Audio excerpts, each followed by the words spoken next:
നമസ്കാരം. ടോഷ്മാസ് കിച്ചൻ്റെ പുതിയൊരു എപ്പിസോഡിലേക്ക് എല്ലാവർക്കും സ്വാഗതം. ഞാൻ ടോഷ്മ. ഞാൻ ഇന്ന് തയ്യാറാക്കി കാണിക്കുന്നത് ചെമ്പരത്തിപ്പൂ സ്ക്വാഷിൻ്റെ റെസിപ്പിയാണ്. ഇപ്പം നമ്മൾ നോക്കിക്കഴിഞ്ഞാൽ കാണാം, ചെമ്പരത്തിപ്പൂവിൻ്റെ സീസണാണ്. ശരിക്കും ചെമ്പരത്തിപ്പൂ ഒത്തിരി എല്ലായിടത്തും ഉണ്ടായി നിൽക്കുന്നുണ്ട്. അപ്പം ഈ ചെമ്പരത്തിപ്പൂവിൽ ധാരാളം അയൺ ഉണ്ട്.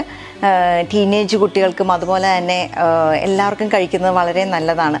ഇത് ഹിബിസ്കസ് ടീ എന്ന് പറഞ്ഞിട്ട് നമുക്ക് ചെമ്പരത്തിപ്പൂ വെച്ചിട്ട് ചായയും ഉണ്ടാക്കാം. അതിനും ഈ റെസിപ്പി തന്നെ മതി, അത് ഞാൻ പറയാം. അപ്പം നമുക്ക് ഈ ചെമ്പരത്തിപ്പൂ സ്ക്വാഷ് തയ്യാറാക്കാനായിട്ട് എന്തൊക്കെ ചേരുവകൾ വേണമെന്ന് ഇങ്ങനെ തയ്യാറാക്കുന്നത് നമുക്ക് നോക്കാം. സ്ക്വാഷ് തയ്യാറാക്കാനായിട്ട് നമ്മൾ ചെമ്പരത്തിപ്പൂ എടുത്തിട്ടുണ്ട്. ഇത് നമ്മുടെ നാടൻ ഈ 5 ഇതളുള്ള ചെമ്പരത്തിയാണ്. മറ്റേ കട്ട ചെമ്പരത്തിയോ അല്ലെങ്കിൽ മറ്റേ ബഡ് ചെമ്പരത്തിയോ ഒന്നും വെച്ച് നമ്മൾ സാധാരണയായിട്ട് ഇത് തയ്യാറാക്കാറില്ല. അപ്പം നാടൻ 5 ഇതളുള്ള ചെമ്പരത്തി, ഇതൊരു ഏകദേശം 300 ചെമ്പരത്തിപ്പൂ ഉണ്ട്. ഇതിനായിട്ട് നമ്മൾ എടുത്തേക്കുന്നത് ഒരു 3 കപ്പ് പഞ്ചസാരയുണ്ട്. ഇത് പിന്നെ 1 കപ്പ് നാരങ്ങാനീര്, ഒരു നുള്ളു ഉപ്പ്. ഇത്രയും ഇൻഗ്രീഡിയൻസ് മതി നമുക്ക് ഈ ചെമ്പരത്തിപ്പൂ സ്ക്വാഷ് തയ്യാറാക്കാനായിട്ട്.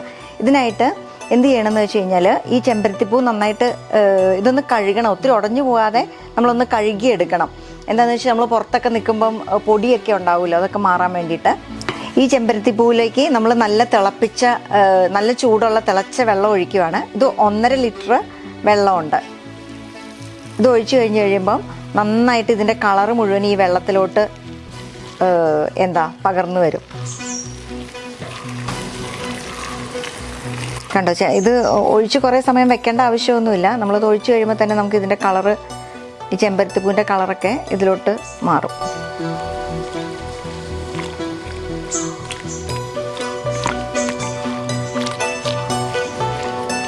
ഇനി നമുക്ക് ഈ ചെമ്പരത്തിപ്പൂ മാറ്റിയിട്ട് ഇതൊന്ന് അരിച്ചെടുക്കാം. ഇത് കണ്ടോ, ഈ കളറൊക്കെ നന്നായിട്ട് ഈ ചൂടുവെള്ളത്തിലോട്ട് ആയിട്ടുണ്ട്. ഇനി നമുക്കിതൊന്ന് അരിച്ചെടുക്കാം. ഇത് നമ്മൾ ഈ ചെമ്പരത്തിപ്പൂ അരിച്ചെടുത്തതാണ്. എന്നിട്ട് ആ വെള്ളമാണിത്. ഇനി ഇതിലേക്ക് ഒരു 3 കപ്പ് പഞ്ചസാര ഞാൻ എടുത്തു വെച്ചിട്ടുണ്ട്. ഇത് ചേർക്കാം.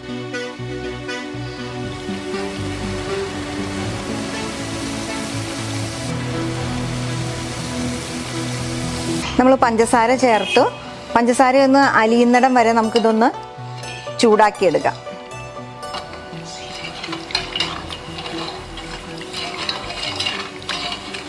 ഇത് ഏകദേശം തിളച്ച് തുടങ്ങിയിട്ടുണ്ട്. പഞ്ചസാര നന്നായിട്ട് അലുത്തിട്ടുമുണ്ട്. നമുക്കിനി തീ നിർത്താം. ഇനി ഇതിലേക്ക് ഞാൻ നാരങ്ങാനീര് എടുത്ത് വെച്ചിട്ടുണ്ട്. 1 കപ്പ് ഈ നാരങ്ങാനീര് ചേർത്ത് കൊടുക്കാം. ഇത് നിങ്ങൾ വീട്ടിൽ ചെയ്യുമ്പം നിങ്ങൾക്ക് ഇതിൻ്റെ ചൂടാറിയ ശേഷം നാരങ്ങാനീര് ചേർത്താൽ മതി. നാരങ്ങാനീര് ചേർക്കുമ്പോൾ ഇതിൻ്റെ കളർ ചേഞ്ച് ഉണ്ടാവും. എന്താണെന്ന് വെച്ച് കഴിഞ്ഞാൽ നാരങ്ങാനീര് സിട്രിക് ആസിഡ് ആണല്ലോ. നാരങ്ങാനീര് നമുക്ക് ചേർക്കാം.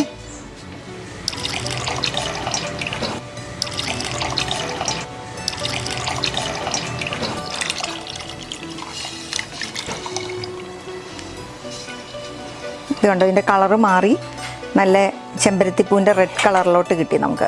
ഇതൊരു പേർപ്പിൾ ഷെയ്ഡായിരുന്നു ആദ്യം. നാരങ്ങാനീര് ഒഴിച്ചപ്പം കളർ ചേഞ്ച് ആയിട്ടുണ്ട്. ഇനി നമുക്ക് ഇതിൻ്റെ മധുരവും അതുപോലെ തന്നെ പുളിയൊക്കെ ഒന്ന് ബാലൻസ് ചെയ്യാനായിട്ട് ഒരു നുള്ള് ഉപ്പ് ചേർക്കണം.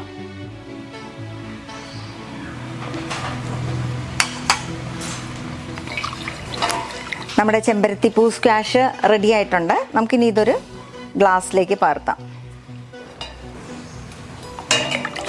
ഇത് സ്ക്വാഷാണ്. അപ്പോൾ നമുക്ക് ഗ്ലാസ്സിലേക്ക് ഈ സ്ക്വാഷ് ചേർത്തിട്ട് ഇതിൽ ബാക്കി നമുക്ക് വെള്ളം ചേർക്കാം. ഐസ് ക്യൂബ്സും അതുപോലെ തന്നെ വെള്ളവും ചേർക്കാം.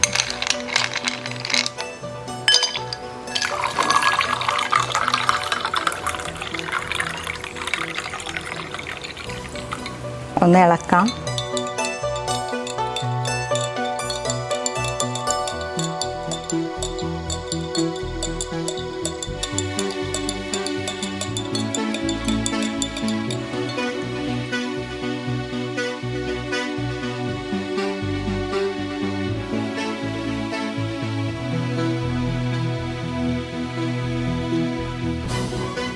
അപ്പം ഞാനിന്ന് തയ്യാറാക്കിയത് ചെമ്പരത്തിപ്പൂ സ്ക്വാഷാണ്. ഞാൻ പറഞ്ഞു ഇത് നല്ല അയൺ റിച്ചാണ്. തീർച്ചയായിട്ടും എല്ലാവരും കഴിക്കുന്നത് വളരെ നല്ലതാണ്.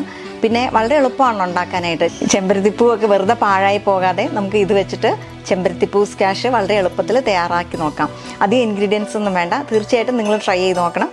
ഇനി ഇത് വെച്ച് തന്നെ നമുക്ക് മറ്റേ ഹിബിസ്കസ് ടീ ഉണ്ടാക്കണമെങ്കിൽ ഇത് കുറച്ചെടുത്തിട്ട് ചൂടുവെള്ളം ഒഴിച്ചാൽ മതി.